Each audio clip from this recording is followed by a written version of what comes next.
Welcome back to the Gospel Sports Truths Podcast. I am so glad you're able to join us today. We have a great show in store for you. And I'm your Jose, the fantasy football fiend, and I have my guy, your guy, BK Wins. How are the people, BK? Hey y'all. So we got playoffs galore going on, NBA, NHL, um, moves being made, and then NFL. Like, it's just a lot of stuff going on. We'll hop right into that. Remember, you can see us on YouTube at the Gospel STP. Again, that's at the Gospel STP. And if you haven't joined the Facebook group, do that as well. That's the Gospel Sports Truths Facebook group. Type it in. You'll see the same emblem that you see on your podcast there, and join today.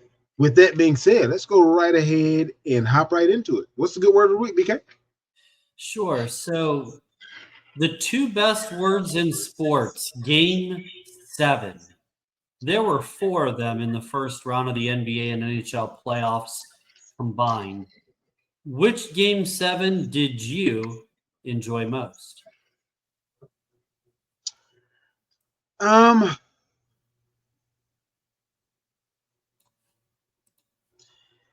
I would have to say I probably enjoyed. This is for selfish purposes, so I don't feel good saying it, but the Clippers going home as a Lakers fan is never a bad thing. The only better thing I can hope for is the Knicks and Celtics getting the game 7 and the Celtics going home. So yeah, I have to say the Clippers been sit back, and that was probably the game 7 that was the most fulfilling, I'll say, for me. Yeah. So I think for me, the game 7 that I enjoyed the most was the St. Louis Blues in game 7. And I say that because for those of you who missed this, the Blues were up 3-1 with 2 minutes to go in the third period and somehow found a way to blow that lead. And so That's been the trend in the playoffs as of late. Yes. And we'll talk more about that later because it's definitely more than just a trend. It's like an epidemic. But that to me was, game 7, the fact that it was contested like that. I understand for your point, the Clippers and liking that, but they got just beat down by the Nuggets in game 7. It really was never competitive. So this one was competitive. So that would be my pick. Yeah, like I said, it's surely for selfish reasons. There is no icing on that cake at all. It's just surely the fact that I don't like the Clippers being a Lakers fan. That's all. So I'm going to combine the next couple things, Zay, here. So because I realize that we're, at least a third of the way through this round of the NBA and NHL playoffs. So just to kind of do a quick little rewind first. So the Pacers up 2-0 over the top seeded Cavaliers. They swept both games in Cleveland. The Knicks also did the same, taking both games from the Celtics. The defending champs now go on the road down 2-0. In the Western Conference, Golden State took game 1 in impressive fashion, winning by 11, although Steph Curry's injury and being out for a week at least already seems to be causing the Warriors trouble. And then in the other one, the top-seeded Thunder, after losing a nail-biter in game 1, absolutely destroyed the Nuggets in game 2 to level that series. I guess for me, 2 things. What are you looking for in this round, the second round of the NBA playoffs day? And the second part is, which NBA favorite is most on upset alert in your mind? Well, for me, let me start with the second question. There's only one NBA team who's a favorite that's on the ropes, and that's the Celtics. Um, and when I say that, I understand that I understand the indie situation. I understand the okay, maybe the Cavs. I'll say the Cavs are, that's pretty close in alignment with the Celtics type situation. But we talked about it on the previous show. The Cavs did it in the regular season. OKC got their comeuppance last off season. There's certain teams that the Celtics are always in the mix. So there's certain teams that you expect to have hiccups, and then there are other teams that it's just like, where did that come from? Indy made it to the Eastern Conference Finals last year, so they're not new to this, if that makes sense. They're almost a Miami of the Midwest type of a feel, and Halliburton is their version of Jimmy Butler from past seasons. So I kind of feel like the Celtics would be the only true upset because the moniker from us old school wrestling fans, to beat a man, you got to beat the man. The Cavs has never been the man. No one crowns you the man because of what you do in the regular season, no matter how great it is. So I don't really feel like Indy's quote unquote beating the man. On the other hand, what the Knicks are doing, that's different. They're a team that got sent home last year by Indy, didn't make it to the Eastern Conference Finals, and now they're up 2-0 on who most would believe to be the overall number one seed if we were to look at it from that perspective. When looking at talent combined with experience, I know OKC has the better record and all that kind of good stuff. But again, playoffs are a different animal. And the Celtics, probably based on the Celtics in Denver, have the most playoff experience. Well, and Golden State's still in there too, but there are only a few with true playoff experience. And when Steph is on the bench, that takes away a huge chunk of what Golden State has going. So the Celtics would be the team that I think I would be most surprised if they didn't figure out a way to make it shake. What I'm looking most forward to, I'm actually looking most forward to seeing who's going to have fight in. How many game sevens are we going to have? How many teams are just going to lay it down due to this situation or circumstance? That's going to be the thing that I think can really make this NBA postseason a lot more tolerable than years past when we kind of knew what was going to happen and we were just waiting on the finals. Yeah, so I think for me the answer is also the Celtics because they're the defending champs, and I think they had the easier matchup going into this. Um, but the Celtics had home court. They have the better roster. They have the experience. They have the depth. Everything was aligned for them to take care of business. The Cavs obviously had home court, the best record in the regular season. Um, but the Pacers are a tougher matchup, not only stylistic, because they go up and down the floor, they make you defend. Um, but the reason why I would have had the Cavs, but believe it is the Celtics, is I mentioned this numerous times, and I hate that it keeps happening.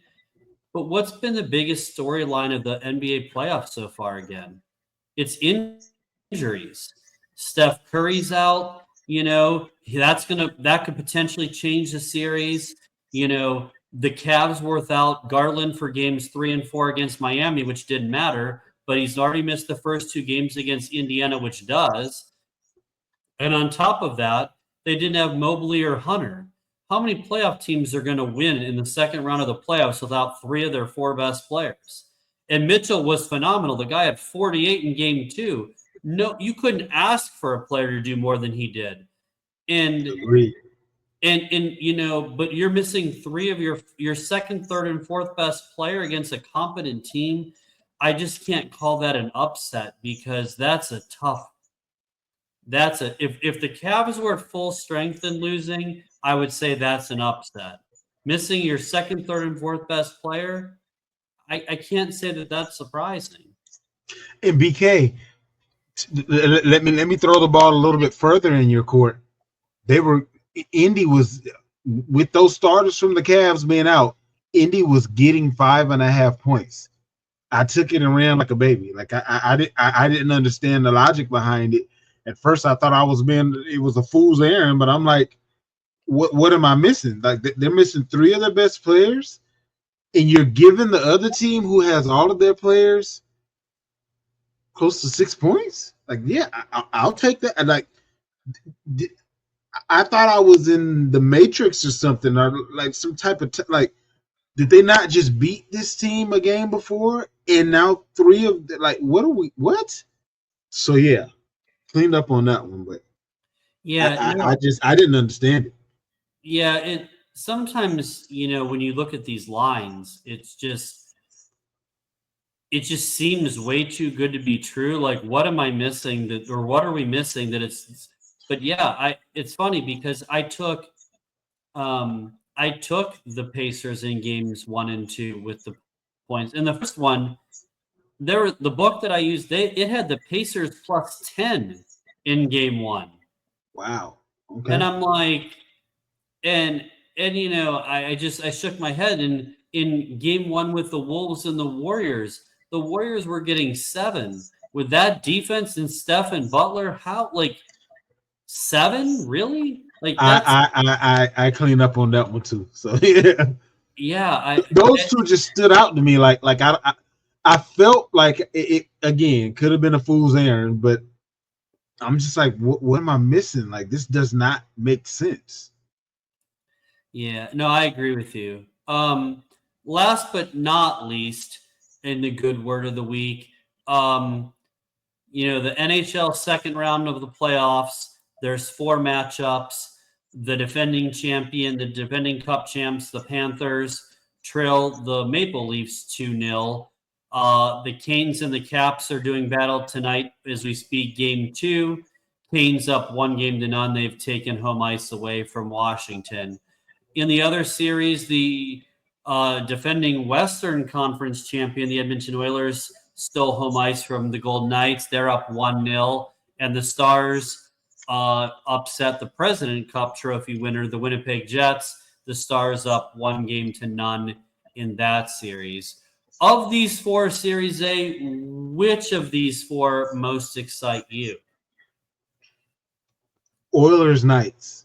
That probably shouldn't be the one that excites me the most because they're probably the 2 teams that I know the least about. But the Knights just came in and they never knew they were supposed to suck as a new team. Like they just came in and went on a rant. Like they've never not been bad. They've never not been good from day one. Like that doesn't happen with expansion teams in most sports. So and then you have the oldie but goodie with the other side of the spectrum, the Oilers, who've been around forever, and it just I like the structure of their strengths and weaknesses to make for a very competitive game. And I also feel like this series will be the one that I'm most intrigued by because it's the one that's most difficult for me to say in my own mind's eye who's going to win. The others, I'll throw out a name quickly. This one, I don't, I wasn't expecting the Oilers to take home. Like that wasn't supposed to happen. In my humble opinion, but at the same time, I know enough about the Knights to know that they're comfortable being uncomfortable. So this won't have the effect on them that it could have had on several other teams. So I don't know. I'm just that's the series that I would say that I'm most looking forward to. Same page? Do you look at it differently? What do you got? Yeah, so for me, I agree with you because while I don't have a favorite hockey team, if you were to make me pick one that I follow, it's Vegas because not only I love their pregame show with the it's like a spectacle to watch the pregame before they even play. And then the way they play, the style is fun to watch. And what was disappointing in game one is they controlled the first period. They were up 2-0 early on. They were up 2-1 after the first period. But Edmonton does or did what they've done the entire postseason, which is not show up in the first quarter, period. Sorry, my bad. Not show up in the first period. And then they just take over in periods 2 and 3, and it's what they did in game one. I expect a much different effort from an outcome from Vegas tonight because they can't afford to go to Edmonton down 2-0. That is not the place you want to be. Um, so, but yeah, for me, that little biased here, but that's the one that I enjoy the most. Can't argue with you there, my guy. Time for our truth and nothing but the truth. First up, postseason collapses. Why have there been so many epic collapses this postseason? Um, it's it's interesting because you have on one hand some teams have had injuries that's a respectable reason to collapse, but then you have other situations where it's just like you can't put a finger on it, but it just feels like it's going to happen again after it happened the first time. So, like with the Cavs, for instance, due to injury, they lost a very competitive game they had three of their better players. I would be comfortable saying they probably would have won that game. But if it's the fifth, if it's the fifth, we'd all be drunk. So it is what it is. There are going to be injuries, and when they happen, they happen. Um, as far as the Celtics are concerned, they're a lot more alarming because the only people that are hurt are the people that you kind of plan to be hurt. Like every one of your better players is available for you. So I don't know if this is a coaching mishap. I mean, Tatum needs to stop shooting threes, but the coach needs to tell him that. So chicken or the egg, like what I don't know what's going on here. You go, you can obviously whip this team. You go up, and then it's like you forget that you still have to continue to play. Like, would they be better off never going up by a significant amount? Like, I know that's crazy to say, but would they be more likely to win if it was close all the way through instead of having the comfortability of going up by 20 points, which most teams would be happy about? But that seems to be the Achilles heel of the Celtics. So I just, it's interesting. That's all I can say. It's very much interesting. And then you have some of the same thing going on the NHL side of the house. So it's something in the water. Like what is going on right now? What you got on that? So I think it's a combination of things, right? Like for the Cavs, I've heard a lot of different things. People blame the officiating, people blame the injuries, and all of those things are possible or plausible. But, at the end of the day, the Cavs were up 7 with 45 seconds to go.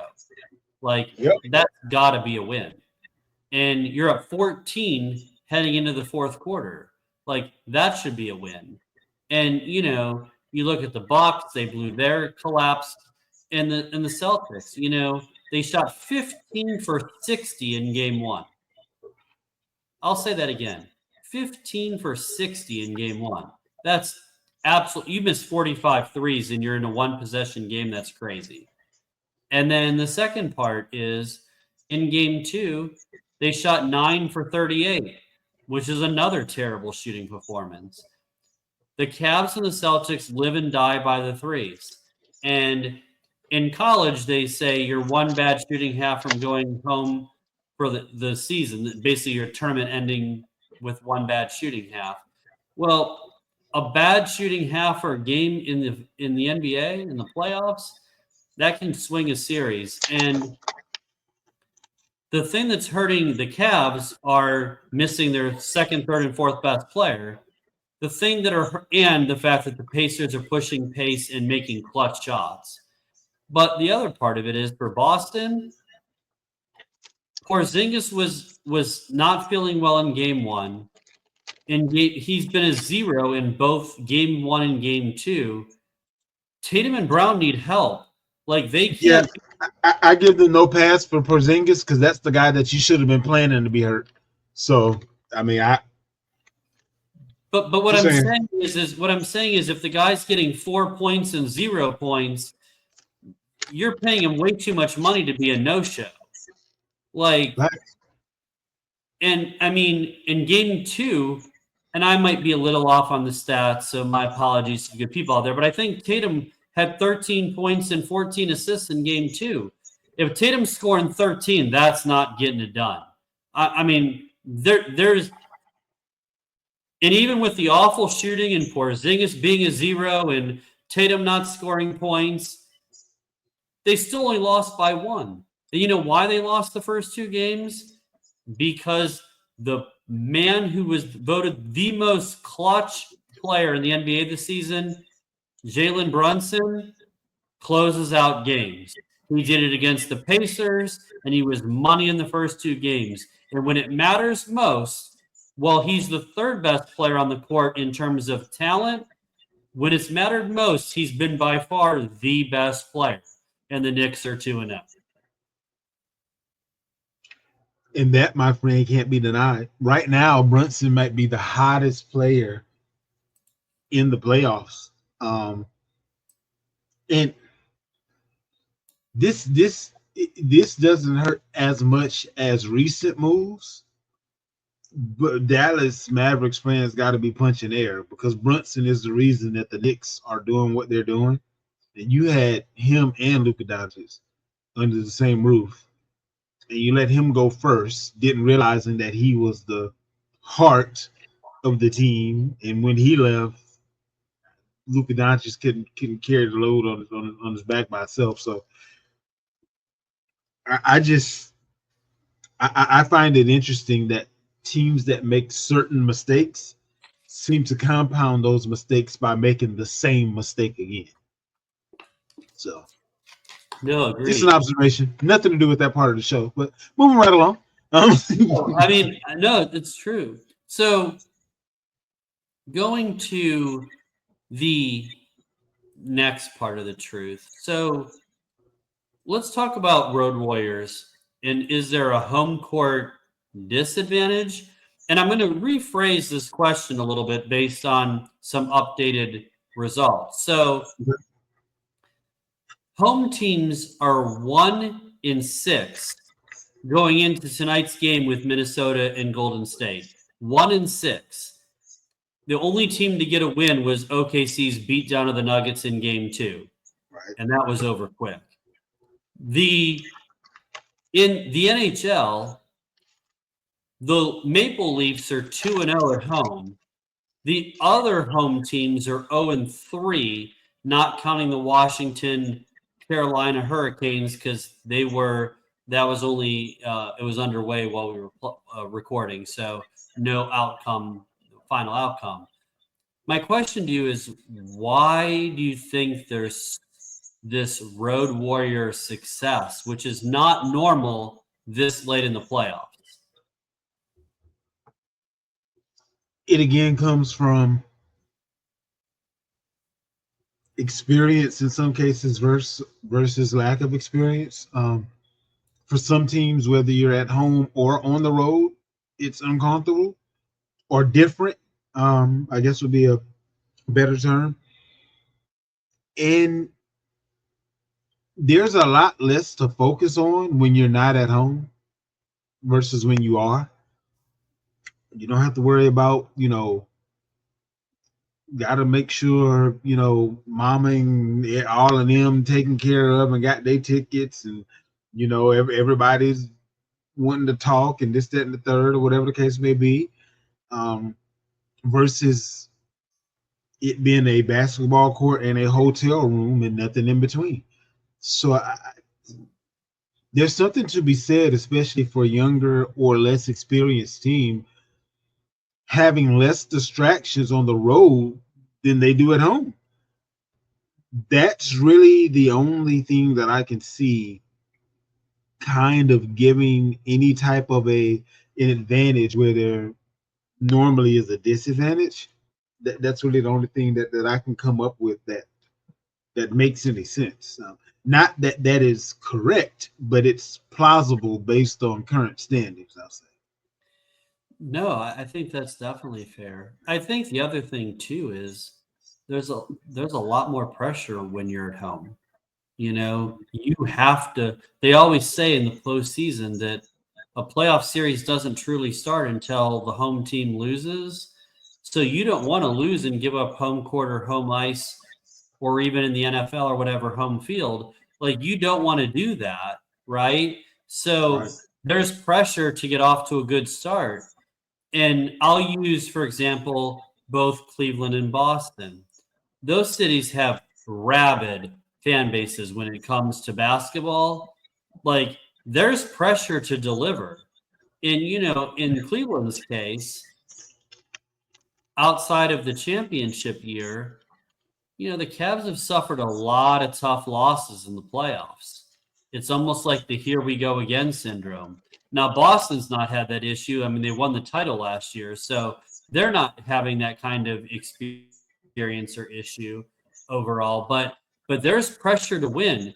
And again, especially against another big rival like the Knicks, like, you don't want to lose. And then to lose two in a row in the way they lost, right? They lost at home. They were up 20 in the second half of game 3. They were up 12 in the second half of game 4. To lose those is like, I mean, that's a problem, right? And now they got to go on the road. Same with the Cavs. Who's going to play for the Cavs in game 3? Big question. And it's a must-win game. So nobody knows who's playing, and they have to have the game. Like, does that sound like a bargain to you? For the Cavs, it kind of feels, to your point, like a here we go again. It's a same dance, same song. At some point in time, inevitably the wheels fall off. And this time it's not due to not having a good enough team. It's literally the wheels falling off. Like you couldn't ask for a worse way to end the season if you're the Cavs.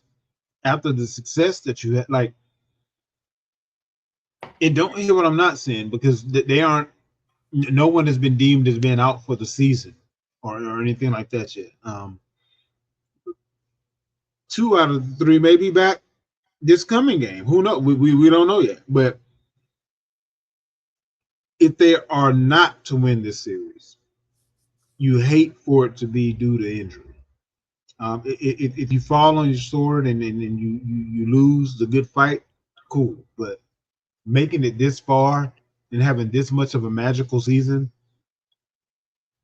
and then essentially saying, well, let's try again next year, without having the opportunity to really go for the gusto this year, that's a bit of a gut punch. So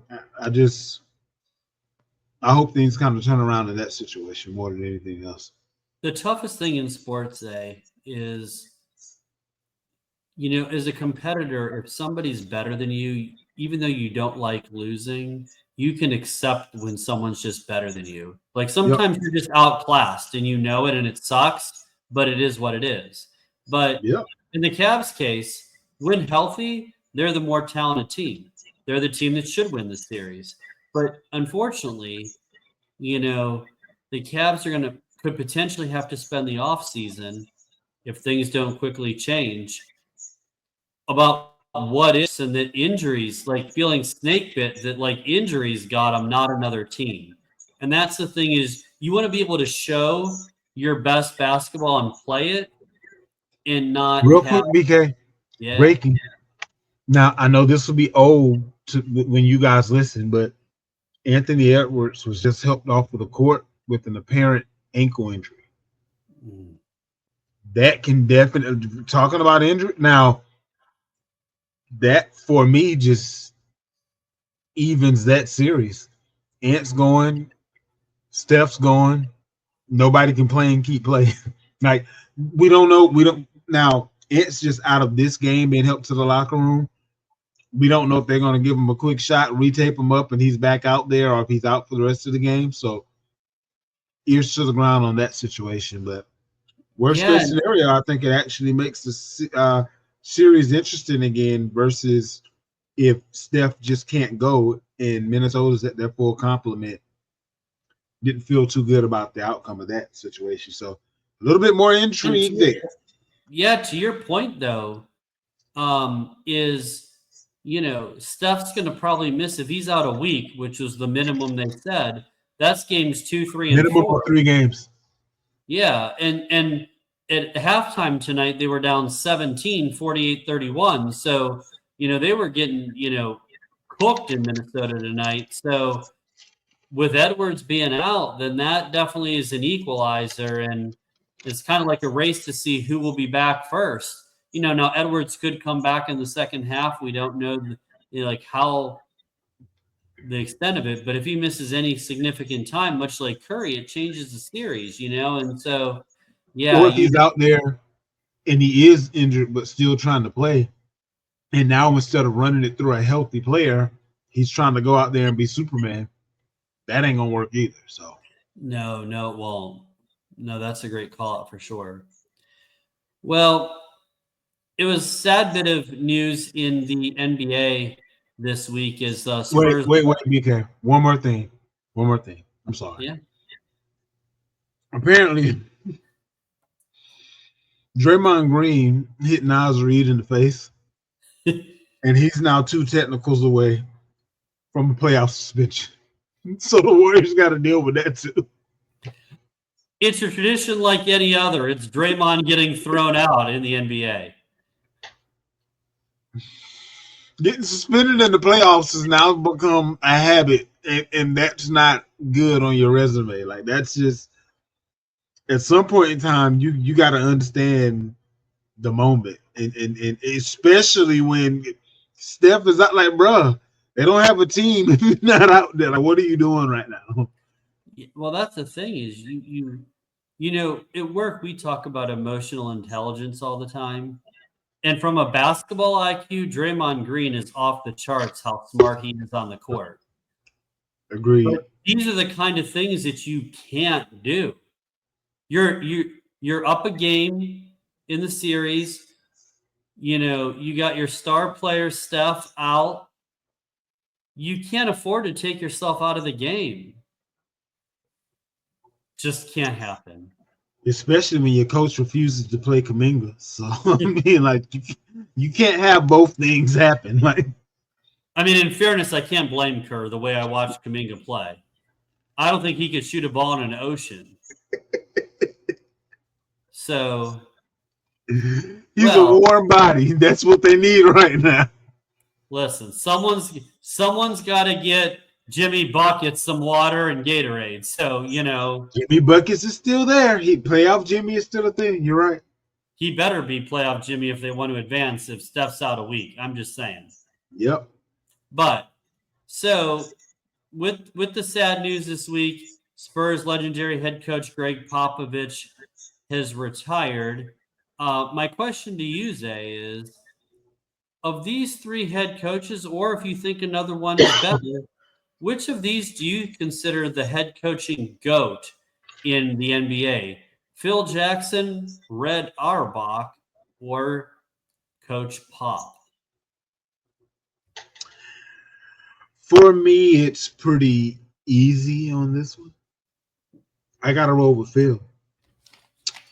Um, for Phil to be able to keep those two teams together as long as he did with those egos and attitudes and whatever else you want to paint in those championship rooms, a lot of that was him.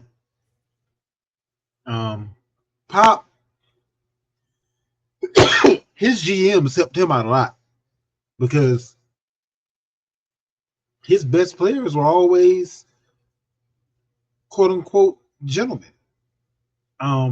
He really didn't have any egos and attitudes in his locker rooms, like, or at least none that would disrupt the team if he wasn't there. Excellent coach, but so it's not really the comparison. And Red, the same thing. Obviously, he has a ton of championships. But I don't know enough about that era to know what those locker rooms were like and what it would have taken for a coach to keep that squad together.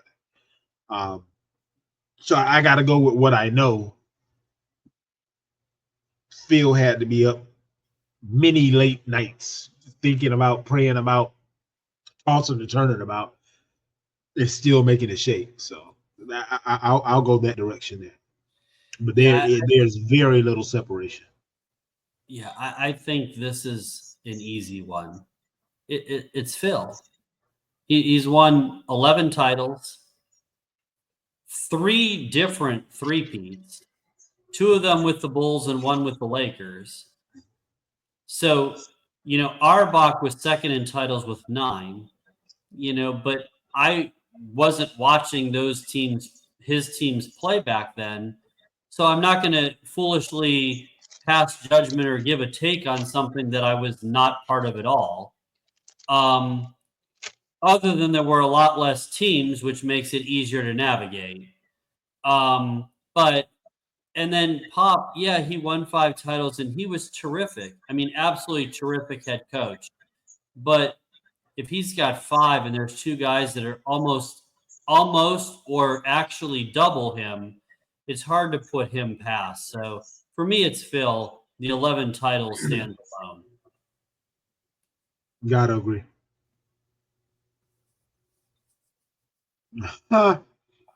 This last topic, BK. Yes. I, Kobe called it years ago, but it's been interesting just watching it unfold. But has there been a bigger NBA star who disappears when it matters the most in the playoffs, other than James Harden? I'm trying. I'm hard pressed to find one. Um, Booker, he's not in the same. I wouldn't put him in the same category, but that's. I just there aren't very many. Yeah. But his style isn't sustainable when teams key in on you on defense, which is what happens in the playoffs, and it's just not. It's not going to work. No, I think the answer very simply is no. There's never been anyone that's worse than him. That's a mega star, and I'll give you just some numbers to back that up. In his last 13 elimination games, Harden's teams have gone 2-11, and prior to his 28-point effort in the Clippers' Game 6 win over Denver, Harden hadn't won an elimination game since the bubble in 2020. And if you remove that 28 points in game 6 versus Denver, he scored 7 points in game 7 versus Denver in game 7, 16 points against Dallas in 2024, and 9 points versus Boston in 2023, 11 points versus Miami in 2022. And even when they won in 2020 versus OKC, he was 4 for 15 from the field, including a dreadful 1 for 9 from distance. Does that sound like a guy to you that's clutch? And what's crazy is the Sixers won against Boston. He literally scored 45 and I think 41 the first 2 games and then no showed after that. That's what he does. I mean, it's a very fascinating conundrum, if you will, because he's one of the most special offensive players I think I've ever seen, just to give him his flowers. While at the same time, it is baffling how much you can't depend on him when it matters the most. And I don't know if it's causation, correlation, or no relation, and it is what it is. But it happens over and over and over again, and because of how many times it's happened, I don't believe he can increase his cachet any longer as it pertains to where he ranks among the pantheon of NBA players, although I do believe that he will still be considered to be an all-time great based on his offensive prowess, and I believe he'll still get into the Hall as well. But there'll just never be any. I won't say never be. There'll be quite fewer debates on his status as a great in comparison to his contemporaries. So I just I don't get it. It's almost as likely for him to not show up in the playoffs as it is for your boy Kawhi Leonard to get injured at some point in the season. It's like it's death and taxes. Like it's almost that automatic at this point. Well, whether it's playing sports, watching sports, or even at work, one of the most important things is consistency and being able to trust the people you work with or your teammates. There's nobody on any team that can trust Harden to deliver in elimination games. He's proven time and time again that he shrivels up when it matters most. And, unfortunately, I don't take any joy or pride in saying that, but it's the nature of, those are the facts. He plays not well when it matters. And that's a problem. And it's something that you don't just get to live down or wipe away, it's there. It's like an albatross. You've got it. You're right. And and the worst part about it is he could go to the finals next year. Unless you win a championship, it doesn't change what you've built. It doesn't change everything else that is going wrong. So his career is what it is right now. And I think that about wraps up the truth. And we get to move on to our top 5 all time of something. That being this week, quarterbacks. And BK, I believe that this list will be a lot more lockstep than most because some things are just solidified right now, in my humble opinion, in the NFL. But we'll see how closely our lists resemble each other. With that being said, Who you got first? Well, in honor of you, good buddy, I have an honorable mention. Okay. So you're gonna But start with the honorable mention instead of ending with it. Okay, I like it. I like yeah, it. honorable mention, Dan the Man Marino. Okay. I think he is an all-time great quarterback, but these other five just have done a little bit more and are a little bit above where he is, especially given the lack of titles and no Super Bowl appearances after his rookie year against San Francisco. So I have him as honorable mention. My number five, um, there's the right way, there's the wrong way, and then there's the Elway. So John Elway on my list, number five. Well, BK, you know there's always some type of shenanigans when we get to this part of the show on my part. So with that being said, my number five quarterback of all time is Tom Brady. Tampa Bay Tom Brady, to be exact. What's your number four, BK?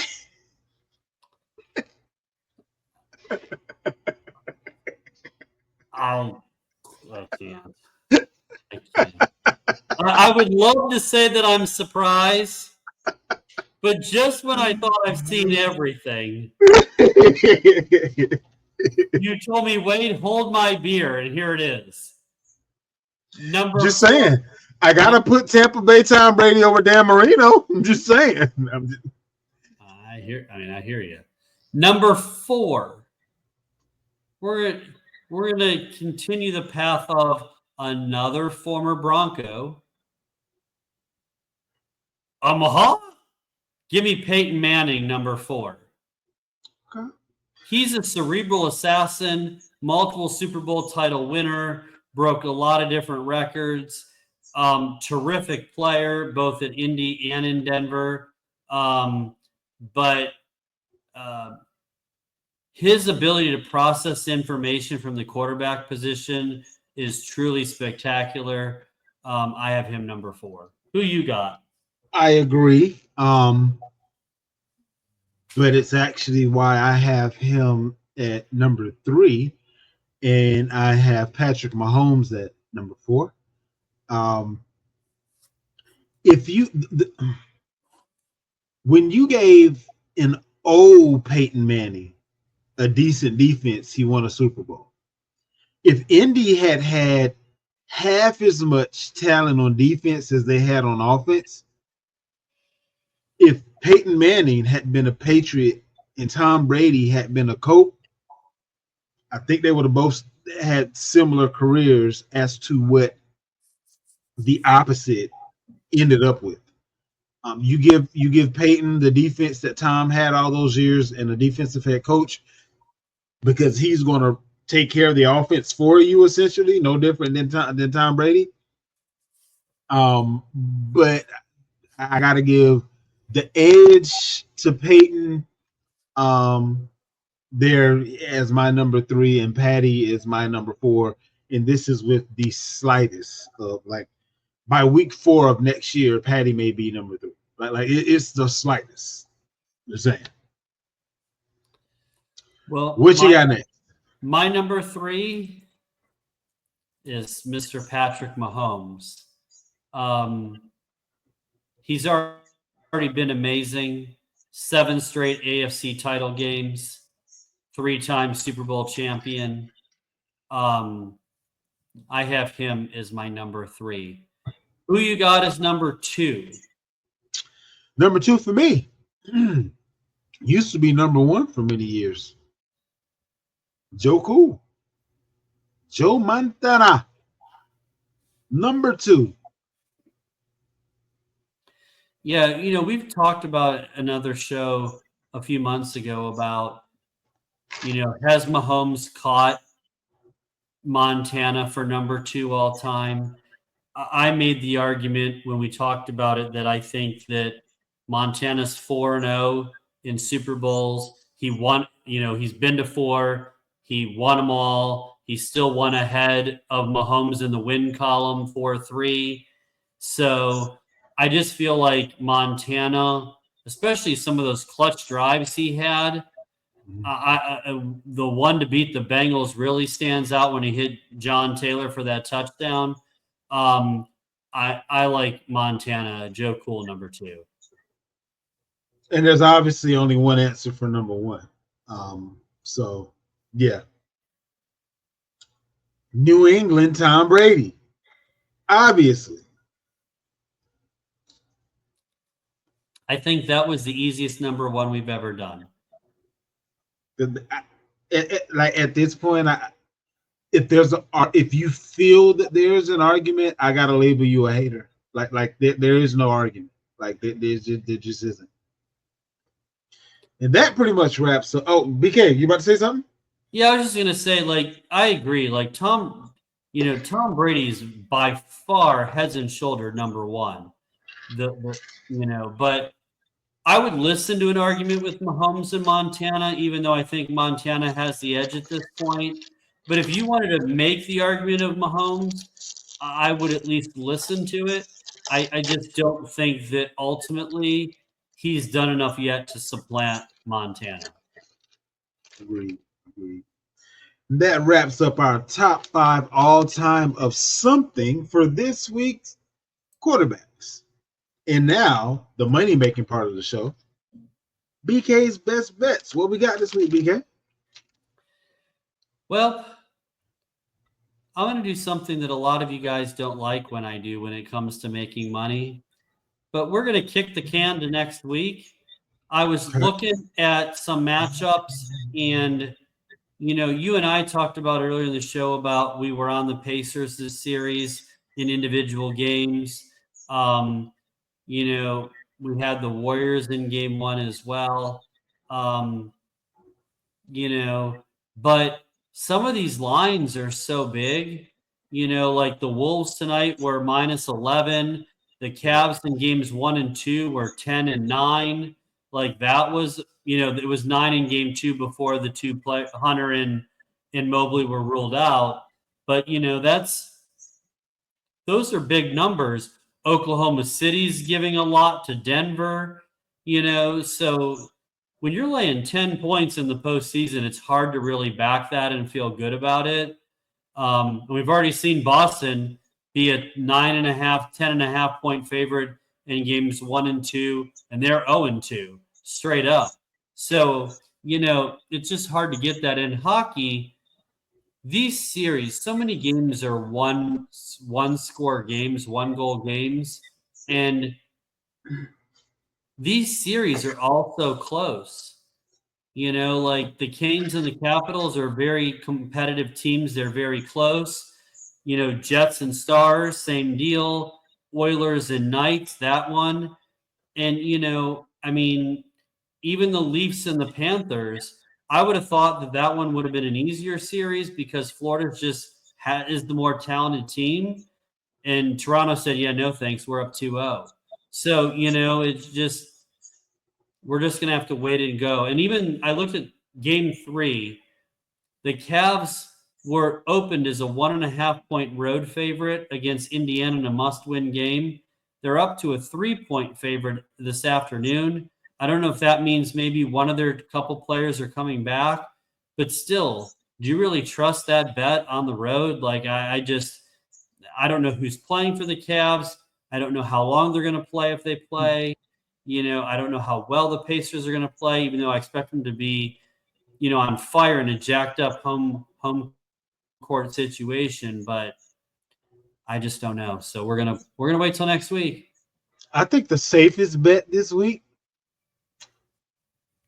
Boston money line. I just can't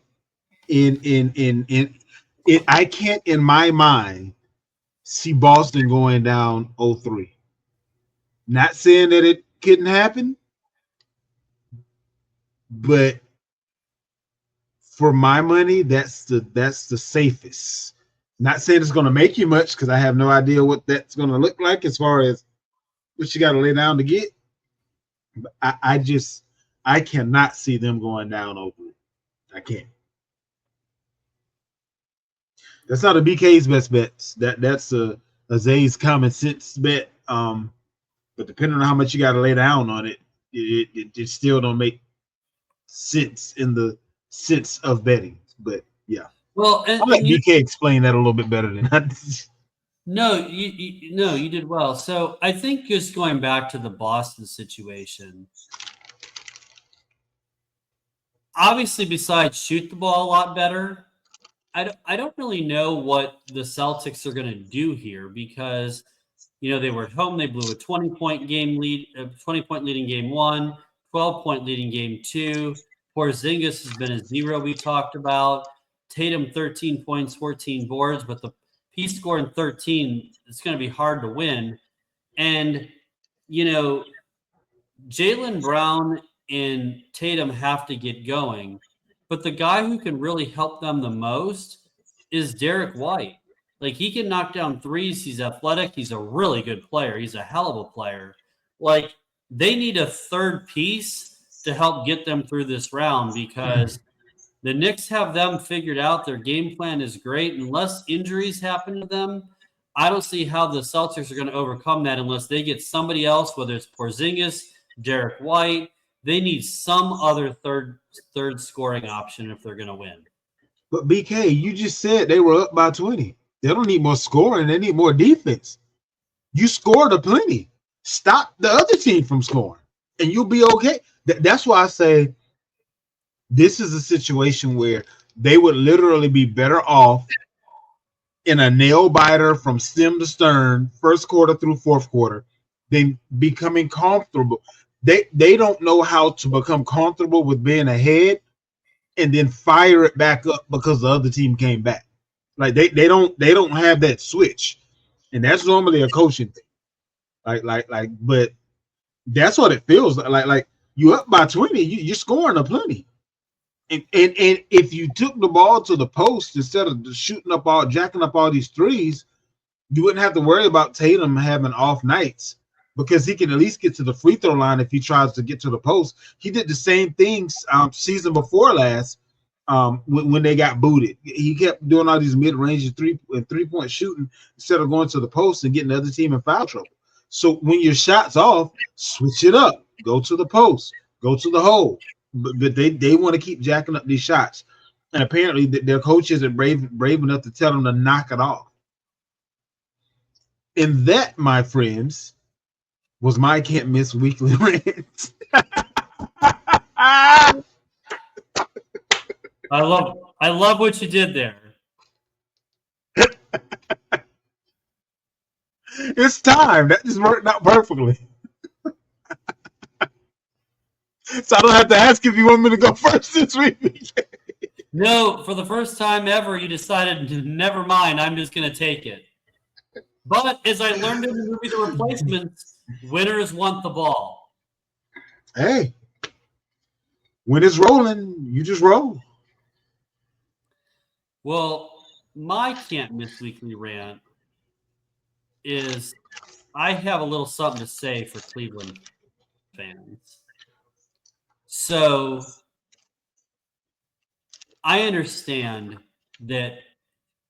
First of all, I understand why you're disappointed that you're down 2-0 when you won 64 games and you had the top seed in the Eastern Conference and you expected to beat the Pacers and move to the conference finals and likely get the Celtics. I understand all that, and I can appreciate that. But please stop with the whining and bitching about the refs. Yes, we all saw the NBA report that they missed 2 lane violations that cost the Cavs. Here's the thing. They had a 7-point lead with 45 seconds to go. Okay? They were up 14 after 3 quarters.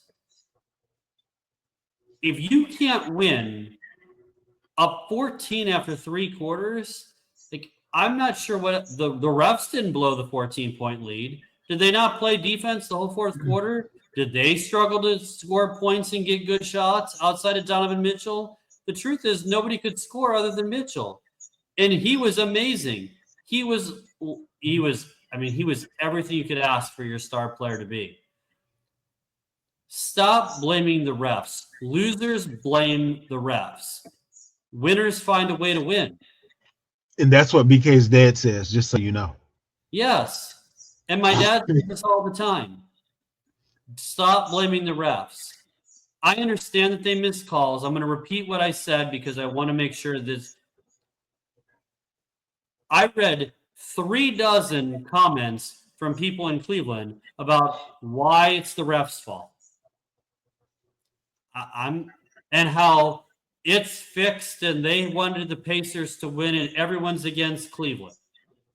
Okay, well, the refs didn't control the injuries, nor did the Pacers. Now, you could say, according to Atkinson, that the play was excessive by not dirty or intentional, but the Pacers' play was excessive for what was needed. And I'm quoting the Cavs head coach.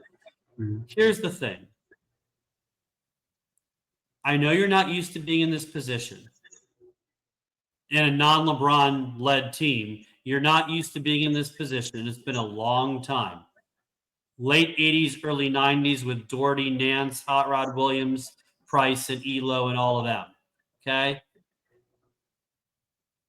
I need you guys to focus on what you can do. Here's your pep talk. It's us against the world. Focus on what you need to. Execute your offense. Someone needs to help Mitchell so he doesn't have to score 50 for you to try to win. Number 3, stop blaming the refs and play physical. You can win this series, but you got to control what you can control and stop blaming things that don't matter. You're never going to win that argument with the refs, and all you're going to do is piss them off, so that's not going to help you either. So, fans, cheer on your team. I know it sucked because of the injuries, but you have to win 4 games, not 2. It's a long series. You have a chance to save your season tomorrow, Friday night. Make it count. And that, my friends, wraps up the show for this week. We will be right back to you with the Fantasy Football Show on Wednesday. Remember, always tell the truth. And nothing but the truth. We out. Later, y'all.